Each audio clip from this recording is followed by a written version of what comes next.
नमस्कार दोस्तों, career competition time के यूट्यूब चैनल पे आपका स्वागत है। आज हमारा संस्कृत से संबंधित अगला प्रैक्टिस सेट होगा। शुरू करने से पहले अपने मित्रों से रिक्वेस्ट करूंगा कि जिन्होंने हमारे चैनल को सब्सक्राइब नहीं किया है वो सब्सक्राइब जरूर करें। चलिए, पहला है इसमें माहेश्वर सूत्रों के अनुसार प्रत्याहारों का क्रम होता है। तो कौन सा क्रम होता है? मतलब जो महेश्वर सूत्र होते हैं, 14 महेश्वर सूत्र हैं, उसमें जो प्रत्याहार होते हैं उनका क्रम कौन सा होता है? तो वैसे तो 42 या 43 प्रत्याहार माने गए हैं, लेकिन जो मेन जैसे पहला होता है स्वर। अच्छा, पहला स्वर होता है जिसमें कितने वर्ण आते हैं? कुल 9 वर्ण आते हैं, 9 वर्ण आएंगे। दूसरा होगा यण प्रत्याहार होगा जिसमें अंतस्थ आएंगे, 4 आएंगे। फिर ये प्रत्याहार होगा जिसमें स्पर्श वर्ण आएंगे और अंतिम होगा ऊष्म वर्ण होगा जिसमें 4 आएंगे। इसमें स्पर्श में 25 आते हैं और इसमें 4 आते हैं। तो टोटल हमारा कितना हो जाएगा? 42 वर्णों का हो जाता है। अगला प्रश्न है प्रश्न नंबर 2, इण प्रत्याहार में कितने वर्ण आते हैं? तो इण प्रत्याहार में 13 वर्ण आते हैं। जैसे एक होता है अयुण, आ ई ऊण, तो ई पहला वाला जो ई है वैसे जो और पहला अड़ा है उससे नहीं गिना जाता। हमेशा इण प्रत्याहार में जो बाद वाला अड़ा है उसी से गिना जाएगा, ये ध्यान रखिएगा। अगर पूछते इण प्रत्याहार होता, अण प्रत्याहार में तो दो अण बनते हैं, लेकिन इण में केवल एक ही बनते हैं जिसमें 13 वर्ण आते हैं टोटल। इसको ध्यान रखना है। प्रश्न नंबर 3 है, संस्कृत वर्णमाला के अनुसार संयुक्त व्यंजनों की संख्या कितनी होती है? तो कितनी होती है? संस्कृत वर्णमाला के अनुसार मैं बता रहा हूँ, 3 होता है। छ, इसमें का, सा और आ, ये 3 मिलकर बनता है। अगर इसमें ध्यान रखिएगा कि अगर इसमें हलंत लगा होता है, छ में जैसे हलंत पहले से लगा होता है तो इसको नहीं गिना जाता है, लेकिन अगर हलंत नहीं लगा होगा तो 3 बढ़ाएंगे, ये भी ध्यान रखिएगा। त्रा में तारा आ और ज्या में ज्या या आ। अगर हलंत लगा है तो आ नहीं गिना जाएगा, अगर हलंत नहीं लगा है तो ये आ भी गिना जाता है। 3 वर्ण मिलकर 1 वर्ण बनता है। अगला प्रश्न है प्रश्न नंबर 4, केवल नासिका से उच्चारित होने वाले वर्णों की संख्या।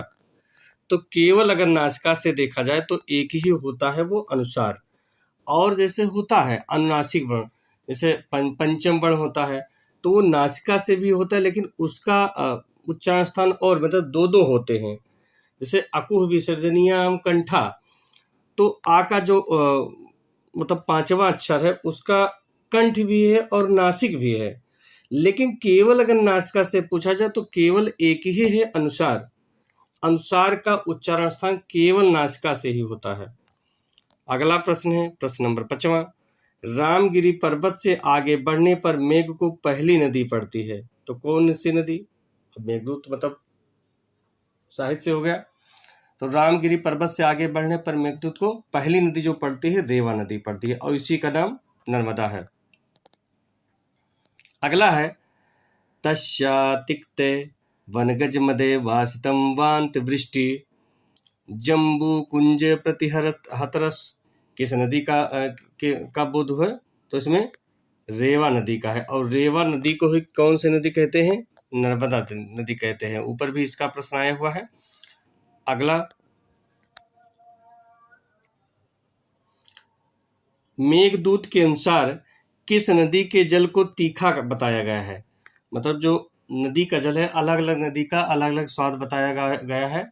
जैसे किसी का स्वच्छ बताया गया है, किसी का तीखा बताया गया है, तो तीखा रेवा नदी के जल को बताया गया है। अगला प्रश्न है, रिक्ता सर्वो भवति लघु पूर्णतया गौराय, ये कहाँ से लिया गया है? तो ये मेघदूत से लिया गया है।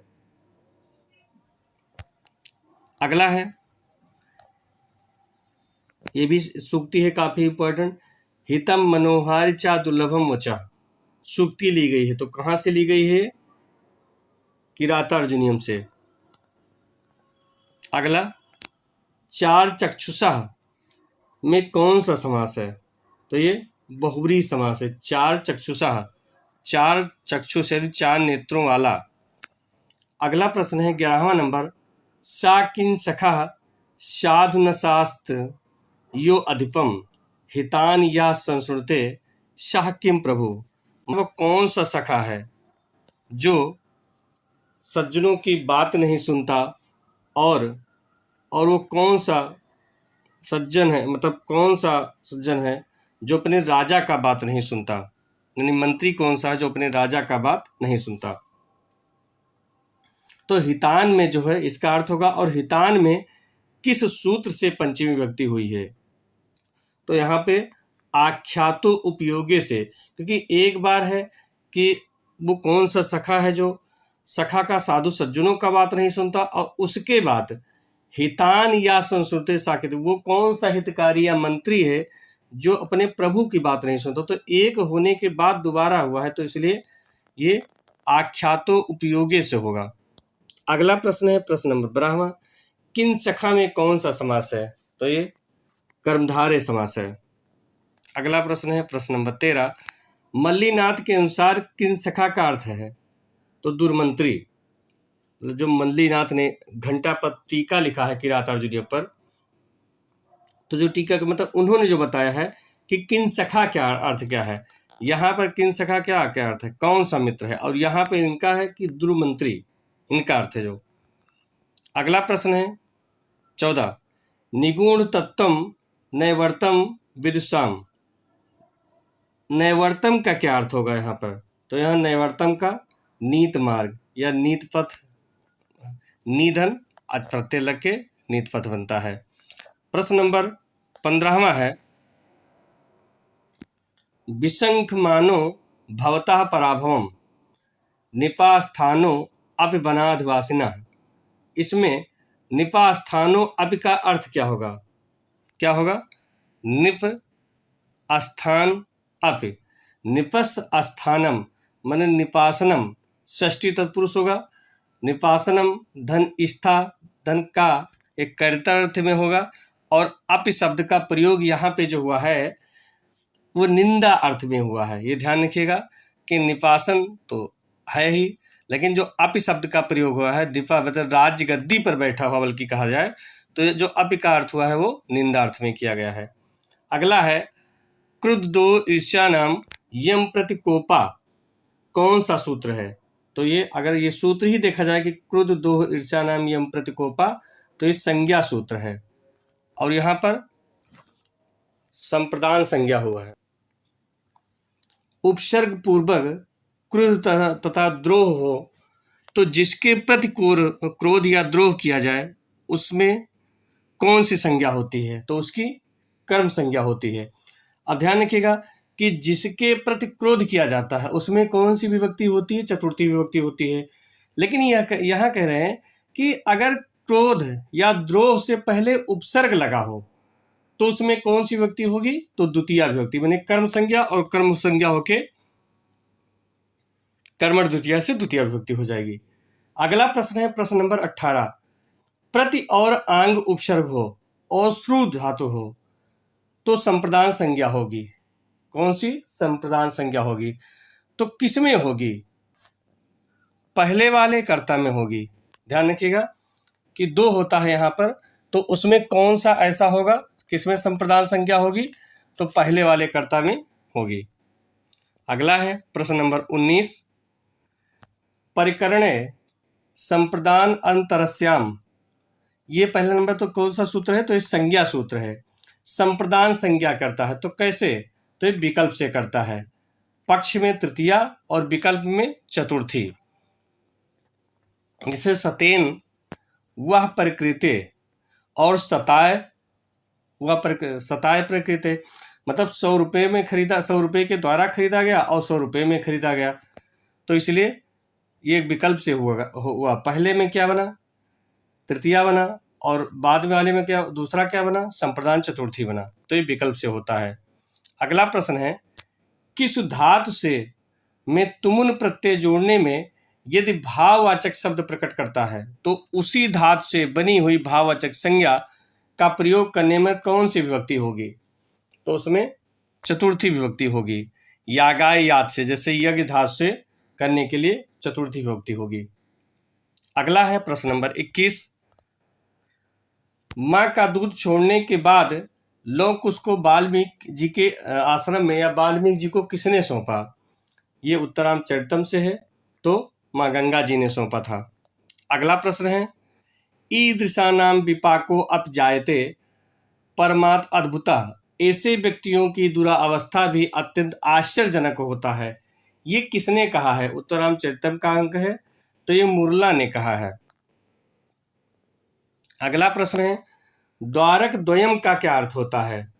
उत्तरामचरितम में आया है, तो द्वारक द्वयम का अर्थ होता है दो बच्चे, यानी लौह और कुश का बोध हुआ है। अगला है, उचित मेव दक्षिणम स्नेहस्यम, स्नेह की ये उदारता उचित है, ये किसने कहा है? तो ये तमसा ने कहा है।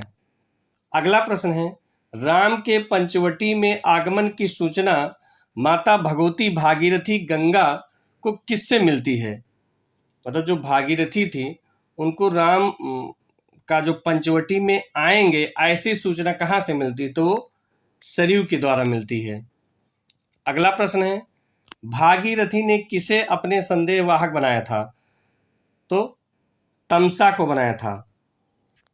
और जो लोपामुद्रा है वो किसको बनाया था? तो मुरला को बनाया था। पिछले वाले वीडियो में उनकी चर्चा हो चुकी है, इसलिए तमसा को शामिल किया गया था। अगला है, अभिज्ञान शाकुंतलम के चतुर्थ अंग का प्रारंभ किसके द्वारा होता है? तो प्रारंभ ही दोनों सखियों के फूल चुनने से होता है। ऐसा क्वेश्चन आया हुआ है, ये उत्तरामचरितम में पिछली बार आया हुआ कि उत्तरामचरितम का प्रारंभ कहाँ से होता है? तो दो नदियों से होता है। तो इसीलिए हमने अभिज्ञान शाकुंतलम में भी ऐसा शामिल किया कि हो सकता है इस बार ऐसा पूछ ले कि अभिज्ञान शाकुंतलम का जो चतुर्थ अंक है उसका प्रारंभ किससे होता? तो दोनों सखियों के फूल चूनने से प्रारंभ होता है। अगला है, निवृत्त कल्याणा शकुंतला अनुरूप भरत गामिनी सम्प्रेत में हृदयम, किसने कहा? तो ये अनसुईया कह रही है। अगला प्रश्न है, इतो गतम वृतांतम अस्मरति वा न वेति, किसने कहा है? तो ये भी अनसुईया के द्वारा कहा गया है। अगला है, शकुंतला की अंगूठी को निगलने वाली मछली का क्या नाम था? तो क्या नाम था? रोहित नाम था। ऐसे कुछ सारांशों का प्रश्न दिया जा रहा है, क्योंकि सारांश से भी क्वेश्चन ऐसा पूछ लेते हैं। सोमरात किसका पुरोहित था? तो ये दुष्यंत का, यानी दुष्यंत के पुरोहित का नाम क्या था? ऐसा प्रश्न आ जाए तो होगा सोमरात। प्रश्न नंबर 32 है, प्रश्न नंबर 32 है, ना तादृशाम आकृत विशेष गुणा विरोधिना भवंत उक्ति किसकी है? तो ये किसकी है? ऐसा उक्ति प्रियमदा की है। अगला है, प्रतिपत्सते में धातु कौन सा है? तो प्रतिपत्सते में कौन सा है? इसका अर्थ क्या होगा? प्रतिपत्सते, सोचेंगे या करेंगे। इसका धातु प्रति उपसर्ग पूर्वक, पद धातु लट लकार प्रथम पुरुष एक वचन, कौन सा होगा?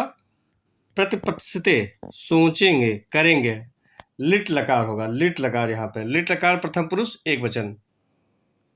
अगला है, नीत शतक के मंगलाचरण में किस छंद का प्रयोग किया गया है?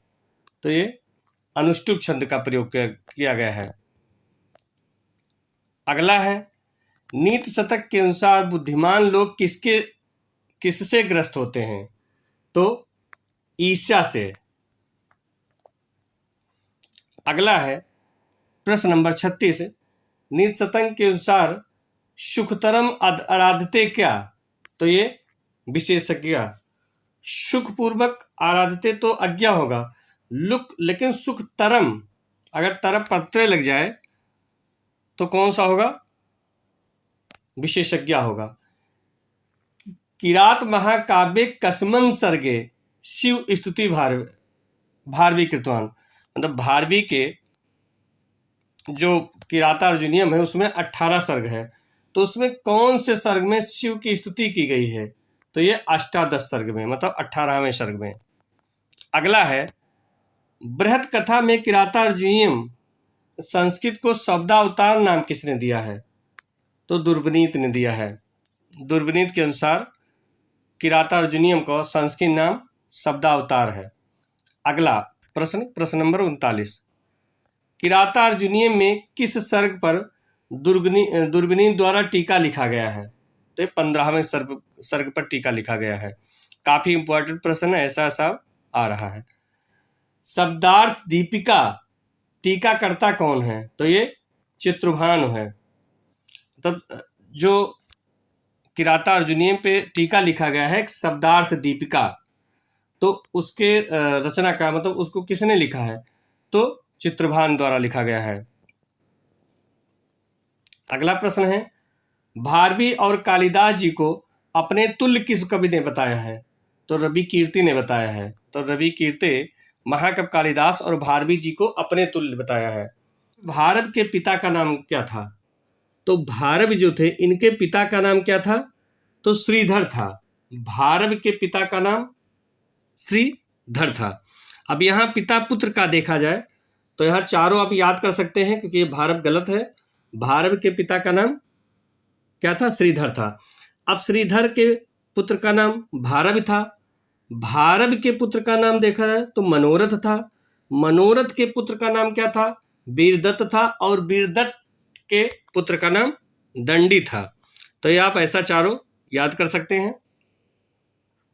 अगला प्रश्न है 43 नंबर, अवंत सुंदरी कथा के अनुसार भारव का जन्म स्थान है, तो कौन सा है? धारा नगरी। अवंत सुंदरी कथा में कुछ अलग ही थोड़ा बताया, क्योंकि एक दंडी का है, काव्यदर्श, अवंत सुंदरी कथा और 10 कुमार चरितम, ये दंडी का है। अगला प्रश्न है, कस्य कवे वाणी प्रकृति मधुरा कथयते, तो ये भारव जी को प्रकृति मधुरा कहा गया है। अगला है, नारिकेल फलम संविष्टा वाचा कस्य उक्ति, किसकी उक्ति है? तो मल्लीनाथ की उक्ति है। प्रश्न नंबर 46 है, गोयत से गव्यम किस सूत्र से बना है? तो ये वांतो ई प्रत्यय से, गोयत से गव्यम, नाव्यम, ये सब इसमें कौन सा सूत्र काम करता है? तो वांतो ई प्रत्यय। प्राधन एजते बराबर प्रैजते किसका उदाहरण है? एंग परिरूपम का उदाहरण है। अगला प्रश्न है प्रश्न नंबर 48, उपगंगम उपधन गंगा, तो ये गंगाया समीपम कौन सा समास है? तो ये अव्ययी भाव समास है। और किस अर्थ में हुआ है? तो समीप अर्थ में हुआ है। ये ध्यान रखिएगा। यहाँ पर 4-5 टॉपिक बन रहे हैं। पहला नंबर उपगंगम जो है ये समस्त पद होगा, इसका विग्रह होगा गंगाया समीपम। कौन सा समास है ऐसा पूछ सकते हैं, तो अव्ययी भाव समास है। किस अर्थ में हुआ है? तो समीप अर्थ में हुआ है। अगला है निर्मक्षकम मच्छकाणाम अभावा, किस अर्थ में हुआ है? इसका ये भी अव्ययी भाव समास है, तो ये अभाव अर्थ में हुआ है। पहला निर्मक्षकम पूछ सकते हैं, कौन सा निर्मक्षकम, इसका विग्रह मच्छकाणाम अभावा होगा। कौन सा समास है? अव्ययी भाव। और किस अर्थ में हुआ है? तो ये अभाव अर्थ में हुआ है। अगला प्रश्न है और प्रश्न नंबर 50, ये अंतिम प्रश्न होगा, अति निद्रम निद्रा संप्रति न इज्जते, ये कौन सा समास है? तो अव्ययी भाव समास है। ये किस अर्थ में हुआ है? तो असंप्रत अर्थ में हुआ है। ये हो गए हमारे 50 क्वेश्चन, जो काफ़ी इंपॉर्टेंट है। ये भाषा और साहित्य व्याकरण दोनों से संबंधित है। और इसी प्रकार काफ़ी अच्छे प्रश्नों को देखने के लिए हमारे YouTube channel career competition time को लाइक और सब्सक्राइब जरूर कीजिए। धन्यवाद।